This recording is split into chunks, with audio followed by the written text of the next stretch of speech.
வணக்கம். கல்லை பெண்ணாக்கிய திருவடியின் பெருமை, இதுதான் இன்னைக்கோட தலைப்பு. அந்த திருவடியின் பெருமையை பற்றி பேசுறதுக்கு முன்னாடி அந்த பெண்ணை யாரு கல்லாக்குனது, அந்த கல்லை யாரு பெண்ணாக்குனதுன்னு பார்த்துடலாமா? அகல்யா என்கிற அகலிகை மிகவும் அழகானவள். அவளை திருமணம் செஞ்சுக்கிறக்கு பலரும் ஆசைப்பட்டாங்களாம். அதில் இந்திரனும் ஒருத்தன். ஆனால் இரு தலையுடைய பசுவை கண்டறிதல் மற்றும் இந்த உலகை யார் முதலில் சுற்றி வருதல், இது போன்ற போட்டிகளில் கௌதமன் வெற்றி பெற்று அகலிகையை திருமணம் செஞ்சுக்கிறாரு. திருமணம் ஆன பிறகும் இந்திரனுக்கு அகலிகை மேலே ஒரு ஆசை இருந்துச்சான்.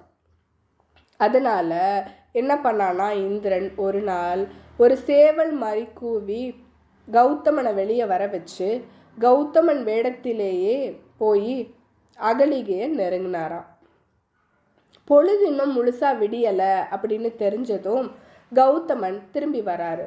அந்த சமயத்தில் இந்திரன் ஒரு பூனை மாதிரி மாறி அந்த இடத்த விட்டு வெளியேறாரு. கௌதமன் அகலிகைக்கு சாபம் விட்டு ஒரு கல்லாக மாற்றிடுறாங்க.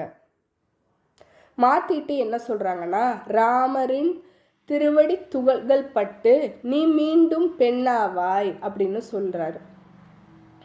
இதில் என்ன ஹைலைட்னா, இந்த சம்பவம் நடக்கும்போது ராமர் இன்னும் பிறக்கவே இல்லையா.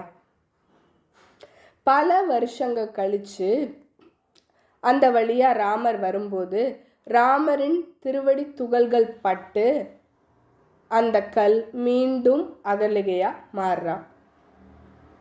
அந்த சமயத்தில் ராமர் அகலிகையை பார்த்து இருமுறை அன்னை அப்படிங்கிறாரு.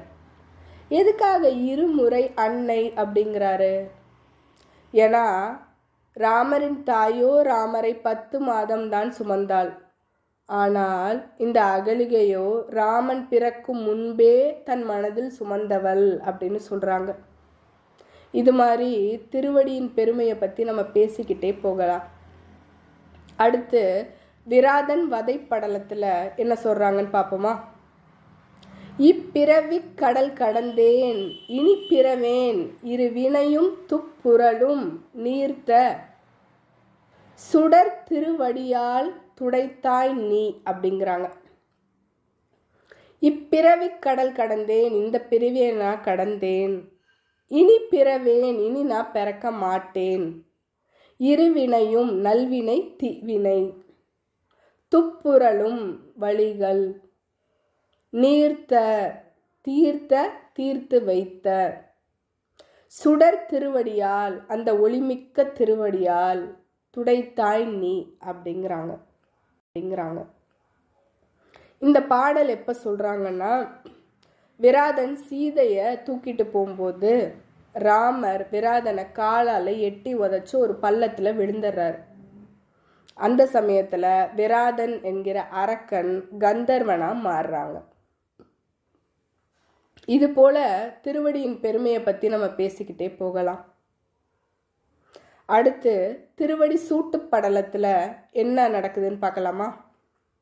பரதன் ராமர்கிட்ட வந்து அரசாளும்படி கேட்குறாரு. ராமர் பரதனையே அரசாள சொல்கிறாரு. அப்போ பரதன் என்ன சொல்கிறாரு? அண்ணனாகிய நீங்கள் இருக்கும்போது நான் எப்படி அரசாள்றது, அதனால நீங்களே அரசாளுங்க அப்படின்னு சொல்கிறாரு. அதுக்கு ராமர், நான் 14 வருடங்கள் காட்டிலேயே இருக்கேன்னு ஒப்புதல் கொடுத்துட்டேன் தந்தை கிட்ட. இப்போ நான் அரசாண்டா அந்த நான் சொன்ன வார்த்தை பொய்யாயிடும்ல அப்படின்னு சொல்கிறாரு. வேற வழி இல்லாமல் பரதன் ஒத்துக்கிட்டு என்ன பண்ணுறாருன்னா, ராமரோட பாதுகைகளை கேட்குறாரு. எப்படி கேட்குறாருன்னா, செம்மையின் திருவடி தலம் தந்தீக அப்படிங்கிறாரு. அதாவது உங்களோட இரு பாதுகைகளையும் கொடுங்க அப்படின்னு கேட்டு தன்னோட தலையில் அந்த பாதுகைகளை கட்டி நாட்டுக்கு செல்றாரு. அங்கே போயிட்டு அந்த பாதுகைகளை சிம்மாசனத்தில் வச்சு தான் அந்த 14 வருஷங்களையும் அரசாண்டார் பரதன். ராமரோட திருவடி பெருமையை எவ்வளவு உணர்ந்திருந்தா பாதுகைகளை வச்சு அரசாண்டிருப்பாங்க பரதன். இது போல ராமரின் திருவடி பெருமைகளை நம்ம பேசிக்கிட்டே இருக்கலாம். எனக்கு 5 நிமிஷம் தான் டைம் கொடுத்துருக்கனால நான் இதோட நிப்பாட்டிக்கிறேன். நன்றி, வணக்கம்.